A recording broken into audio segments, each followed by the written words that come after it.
असम जातीयतावादी युवा छात्र परिषद जोनाई आंचलिक समिति की 9वीं द्विवार्षिक प्रतिनिधि बैठक आयोजित। असम जातीयतावादी युवा छात्र परिषद की जोनाई आंचलिक समिति में अध्यक्ष नयन ज्योति गोगोई और साधारण सचिव पंकज कलिता को लेकर बनाई गई नई समिति। असम जातीयतावादी युवा छात्र परिषद जोनाई आंचलिक समिति की 9वीं द्विवार्षिक प्रतिनिधि बैठक जोनाई स्थित असम जातीयतावादी युवा छात्र परिषद के कार्यालय परिसर में आयोजित की गई। बैठक की अध्यक्षता जोनाई आंचलिक समिति के अध्यक्ष खगेन डेका ने की और इसका संचालन कार्यवाहक सचिव नयन ज्योति गोगोई ने किया, जिसमें पर्यवेक्षक के तौर पर असम जातीयतावादी युवा छात्र परिषद की धेमाजी जिला समिति के अध्यक्ष भास्कर बुरागोहानी, उपाध्यक्ष तपन सैकिया और संयुक्त सचिव गोविंदा नाथ उपस्थित थे। उक्त सभा में एक विशेष स्वागत समारोह आयोजित किया गया, जिसमें हाल ही में घोषित हाई स्कूल परीक्षा परिणाम में धेमाजी जिले में हाई स्कूल परीक्षा में सर्वोच्च अंक प्राप्त करने वाली निशिता दले और उनकी मातृ एवं जोनाई सिविल अस्पताल के प्रभारी चिकित्सा अधिकारी डॉक्टर गुनुदा लागासु, पिता एवं जोनाई सह जिला पशु चिकित्सालय के चिकित्सा अधिकारी डॉक्टर गौतम दले को विशेष रूप से सम्मानित किया गया। असम जातीयतावादी युवा छात्र परिषद जोनाई आंचलिक समिति की नवगठित समिति में सलाहकार के तौर पर केंद्रीय कोषाध्यक्ष ज्ञान शर्मा, खगेन डेका, नील गोगोई, सीमांत बसुमतारी, धीराज मिरी अग्रवाला को रखा गया। वहीं अध्यक्ष के तौर पर नयन ज्योति गोगोई, उपाध्यक्ष जयदीप गोगोई, दिव्य ज्योति कुंवर, राहुल सोनवाल, साधारण सचिव पंकज कलिता, संयुक्त सचिव राजू शील, रघु बोरा, विश्वजीत मंडल, विशाल बोरा, नवजीत राभा, सांगठनिक सचिव गनक राजबंशी, विष्णु दास, देवजीत राभा, उत्पल सूत्रधर, मुकुल सरनिया, प्रचार सचिव मनसुतिया, विक्रम बरदले, नयन सोनवाल, समाज सेवक सचिव संजय राभा, सांस्कृतिक सचिव राजू सूत्रधर, कोषाध्यक्ष मधु दास, तथ्य और जनसंचार सचिव नवजीत राभा, क्रीड़ा सचिव उपेंद्र सूत्रधर और कार्यकारिणी सदस्य के तौर पर अनुपम सोनवाल आदि को लेकर समिति का गठन किया गया। जोनाई असम जातीयतावादी युवा छात्र परिषद जोनाई आंचलिक समिति डाक जोनाई समजिला जोनाई धेमाजी असम अभिनंदन पत्र प्रिय श्रीमती निशिता दले, पिता डॉक्टर गौतम दले, मातृ डॉक्टर गुणदा दले, निवासी आगाम दल जोनाई आगंतुक बहाग बिहु उल्लास जनार लगते तुम्हारे असम जातीयतावादी युवा छात्र परिषद जोनाई आंचलिक समिति तरफर पर आंतरिक अभिनंदन जनाइছো।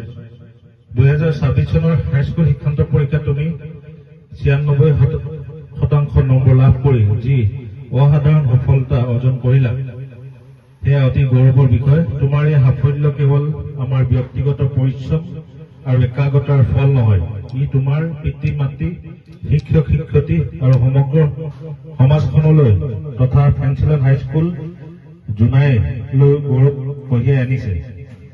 জোনাইৰ দৰে অঞ্চলৰ পৰা এই ধৰণৰ উজ্জ্বল ফলাফল লাভ কৰা তোমাৰ দৰে শিক্ষাৰ্থীয়ে আন বহুজনক অনুপ্ৰাণিত কৰিব। তুমি যি ধৈৰ্য, শৃংখলা আৰু অধ্যাৱসায়ৰ পৰিচয় দিলা, সেয়া জীৱনৰ আগন্তুক পথটো তোমাৰ আগুৱাই নিব বুলি আমাৰ পূৰ্ণ বিশ্বাস। আমি আশা কৰো তুমি ভৱিষ্যততো এনে উদ্যম আৰু দৃঢ়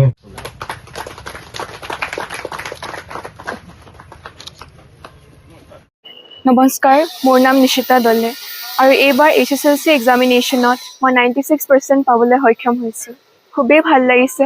মোৰ ফেমিলি, স্কুল আৰু সকলোকে মই প্ৰাউড ফিল কৰাইছোঁ, সেয়াই মোৰ কাৰণে বহুত। মই ফ্ৰেঞ্চলেণ্ড হাইস্কুল জোনাইৰ পৰা দিছিলোঁ। Doctor RK school of arts, commerce and science ডিব্ৰুগড়ত ইণ্টিগ্ৰেটেড ছায়েন্স ষ্ট্ৰীমৰ এডমিশ্যন লৈছোঁ। তাৰপাছত এজন সুচিকিৎসক হোৱাৰ পৰিকল্পনা কৰিছোঁ, যিহেতু ডক্টৰ নবেল প্ৰফেশ্যন। লগতে মই ছ'চাইটিক ছাৰ্ভ কৰিব পাৰিম, লগতে কণ্ট্ৰিবিউট কৰিব পাৰিম। লগতে মোৰ মা, দেউতা আৰু দাদা ডক্টৰ, তেওঁলোকে মোক ইনস্পায়াৰ কৰিছে আৰু মই খুবেই অনুপ্ৰেৰিত হৈছোঁ। বহুতেই ভাল লাগিছে। আপোনালোকৰ মৰম চেনেহ আৰু আশীৰ্বাদৰ বাবে মই অশেষ ধন্যবাদ জ্ঞাপন কৰিছোঁ। মই খুব গৌৰৱ অনুভৱ কৰিছোঁ তাইৰ এই কৃতকাৰ্যতাৰ কাৰণে।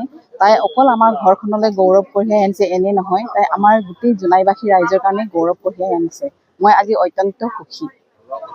ভৱিষ্যতে মানে তাইক মই একেবাৰে KG ক্লাছৰ পৰাই নিজেই মই পঢ়াওঁ, নিজে তত্বাৱধান কৰোঁ আৰু সকলো মানে প্লানিংকেইটা কেনেকৈ পঢ়িলে কি হ'ব, কিমান সময়ত কি শেষ কৰিব লাগিব, সেইবোৰ সকলো প্লেনিং ময়ে কৰি দিছিলোঁ।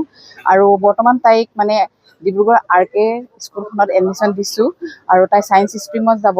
তাৰপিছতে ভৱিষ্যতে যদি ছিট পায় এজন সুচিকিৎসক হোৱাৰ আশা কৰিছে তাই। সেইখিনিত মই যিখিনি পাৰোঁ মোৰ ফালৰ পৰা মই ছাপোৰ্ট কৰিম বুলি ভাবিছোঁ। অসম জাতীয়তাবাদী যুৱ ছাত্ৰ পৰিষদ জোনাই আঞ্চলিক সমিতিৰ 9ম দ্বিবাৰ্ষিক প্ৰতিনিধি সভাখন আজি অনুষ্ঠিত কৰা হৈছে। যদিও বা যোৱা 30 তাৰিখে আমাৰ জোনাই আঞ্চলিক সমিতিৰ কাৰ্যকাল উকলি গৈছে, কিন্তু কিছু হেৰিয়াৰ পৰিপ্ৰেক্ষিতত আচলতে এই কাৰ্যসূচীটো কেইদিনমান পিছুৱাই আজি 11 তাৰিখৰ দিনা আমি নিজা কাৰ্যালয় প্ৰাংগণত আমি অনুষ্ঠিত কৰিছোঁ। ইয়াতে আজি জিলা সমিতিৰ সন্মানীয় সভাপতি ভাস্কৰ বুঢ়াগোহাঁই ডাঙৰীয়া আহি উপস্থিত হৈছেহি। তাৰ সমান্তৰালভাৱে জিলা সমিতিৰ উপসভাপতি তপন শইকীয়া আৰু জিলা সমিতিৰ যুটীয়া সম্পাদক গোবিন্দা নাথ ডাঙৰীয়া আচলতে পৰ্যবেক্ষক হিচাপে ইয়াত আহি উপস্থিত হৈছেহি। আমি আশা ৰাখিছোঁ জোনাই আঞ্চলিক সমিতিখনৰ যি পূৰ্বৰ মৰ্যাদা, সেই পূৰ্বৰ মৰ্যাদা অক্ষুণ্ণ ৰাখি নিশ্চিতভাৱে এখন নতুন কমিটি গঠন কৰিব। প্ৰতিনিধি সভাৰ ভিতৰত চলি আছে। এই প্ৰতিনিধি সভাৰ পিছতে নিশ্চিতভাৱে কোন নৱনিৰ্বাচিত সভাপতি সম্পাদক হয় তেখেতসকলৰ লিষ্টখন আমি আপোনালোকৰ হাতত প্ৰেৰণ কৰিম। কিন্তু এটা কথা আমি আশা ৰাখিম যে জাতীয়তাবাদী যুৱ ছাত্ৰ পৰিষদ জোনাই আঞ্চলিক সমিতিৰ যি গৰিমা, পূৰ্বৰ গৰিমা, আজি যিখন নৱগঠিত নেতৃত্বই যে এই পূৰ্বৰ গৰিমা অক্ষুণ্ণ ৰাখি জোনাই অঞ্চলৰ যি সমস্যা সম্পদ আৰু সম্ভাৱনাৰ প্ৰতি অহা ভাবুকি, জোনাই অঞ্চলৰ যিখিনি সম্পদ, এই সম্পদখিনিক আচলতে ৰাষ্ট্ৰীয় পৰ্যায়ত প্ৰতিষ্ঠা কৰিবৰ কাৰণে আচলতে এখন সংগ্ৰাম, আৰু জোনাই অঞ্চলত যিখিনি আচলতে সম্পদ আছে, এই সম্পদখিনিক ৰাষ্ট্ৰীয় পৰ্যায়ত প্ৰতিষ্ঠা কৰি পেলাই জোনাইলৈ সগৌৰৱ কঢ়িয়াই অনাৰ ক্ষেত্ৰত ৰাজপথৰ সংগ্ৰামেই হওক, গণতান্ত্ৰিকভাৱে সকলো বিষয়ত আচলতে মাত মাতিব বুলি আমি আশা ৰাখিছোঁ। আৰু নৱগঠিত প্ৰতিগৰাকী কৰ্মীলে আমি আন্তৰিক শুভেচ্ছা, শ্ৰদ্ধা আৰু কৃতজ্ঞতা জ্ঞাপন কৰিছোঁ। আজি এই প্ৰতিনিধি সভাৰ লগত সংগতি ৰাখি পেলাই আমি প্ৰাক্তন সতীৰ্থসকলক এটা সম্বৰ্ধনা অনুষ্ঠান অনুষ্ঠিত কৰিছিলোঁ। জোনাই অঞ্চলৰ প্ৰতিগৰাকী সাংবাদিকক আনি পেলাই ইয়াতে আমি সম্বৰ্ধনা জনোৱাৰ ব্যৱস্থা গ্ৰহণ কৰিছোঁ। তাৰ সমান্তৰালভাৱে গুণদা লাগাচোলা বাইদেউৰ জীয়াৰী, তেখেতে জিলাখনৰ ভিতৰতে আচলতে সৰ্বাধিক নম্বৰ পাই পেলাই উচ্চতৰ মাধ্যমিক পৰীক্ষাত পৰীক্ষাৰ্থী উত্তীৰ্ণ হৈছে। 96%। আমাৰ জোনাইৰ কাৰণে এটা গৌৰৱৰ বিষয়। জোনাই সমৰ জিলালৈ আচলতে গৌৰৱ কঢ়িয়াই আনিছে। তেখেতকো আমি সম্বৰ্ধনা জ্ঞাপন কৰিছোঁ আৰু তেওঁৰো উজ্জ্বল ভৱিষ্যত কামনা কৰিছোঁ। এই কথাখিনি কৈছোঁ। ধন্যবাদ।